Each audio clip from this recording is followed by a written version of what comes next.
York Post editorial board has a headline today. Hopefully, Jamal Bowman's defeat is the first against the radical left squad. And then here's a bit more. Bowman was always an out-of-touch radical, but October 7th exposed him as a bitter anti-Semite. He called Israel's necessary military response genocide, and he said Jewish enclaves in the New York area were segregated. If only the cost of such beliefs leads to the ejection of Ilhan Omar and Rashida Tlaib, two even more radical members of the so-called squad. And if Jamal Bowman's loss is a harbinger of things to come, then thank heavens for that, end quote. Steve Hilton, Fox News contributor. Look, this is one, and we cannot forget, at least I can't, what that day looked like.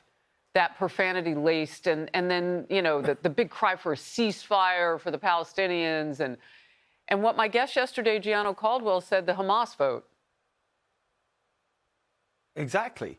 And what is interesting about this, Harris, is that finally, you know, at long last, we've seen a rebuke, a very clear rebuke to this vile anti-Semitism, the apologists for Hamas that are running rampant in the Democratic Party. But it's the voters who delivered the rebuke. It should have come from the leadership of the party months ago. It should have come from Biden. It should have come from Harris. They should have been in there saying, we got to kick these people out, these extremists who are taking over our party, trying to take over our party. And you see it throughout the party. I mean, yes, this is a shrinking of the squad right now, but this faction, this far left faction, this is the growing faction within the Democratic Party, and the leadership, the so-called leadership of the party, is doing nothing to fight back against it. Thankfully, the voters are. You know what is kind of confounding, and you talk about that top-down approach to this all the way to the White House. How in the world is Biden going to get the Hamas vote? I mean, he still has to act on behalf of the majority of American people, and that would mean he's got to shore up that relationship that he has with our best ally in the Middle East, who now is feeling pressure from a second war front, from Lebanon. I mean, Israel. So how does he really do it, or can't he? He can't. He can't. And this goes to, you know, one of the issues that's going to be on display in the debate, the character of these people. And that's what people always say. In the end, it's the character of the candidate that matters, because it's not what they say in their election campaigns and all the promises. It's how they respond to unpredictable future events. And all along, I said about Joe Biden, the problem with him is that he's just a machine politician who, for all his 50 years in office, has gone one way and gone the other way, doesn't have any convictions, doesn't have any principles. He just goes with the flow. And so when you're tested in a situation like that, that's what he's been doing. And so, yes, initially, his rhetoric was very supportive of Israel, but the minute that it caused him political problems, he's caving in and now left our ally dangling, and it's a total disgrace. I want to move to something, too, that also divides us in this nation. Women on one side. August 1st is when the Biden administration's Title IX changes will take full effect. And the update extends discrimination protections to include gender identity. The administration claims it won't affect women's sports, but many say it's already happening that way. It's already affecting women. All-American collegiate swimmer Riley Gaines is leading the fight for fairness. Let's watch. It seems as if we are asking for the bare minimum here, which is equal opportunity, privacy in areas of undressing, safety in our sports, the bare minimum. But we have an administration in the White House right now who is actively undermining this, who has abolished Title IX in its original intent. The most anti-woman, anti-reality pursuit we have seen from this administration thus far. Did you catch what she said?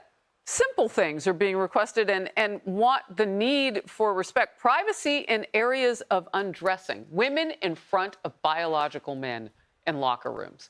Riley Gaines and other women's sports activists recently launched a bus tour called Our Bodies, Our Sports in an effort to, quote, take back Title IX.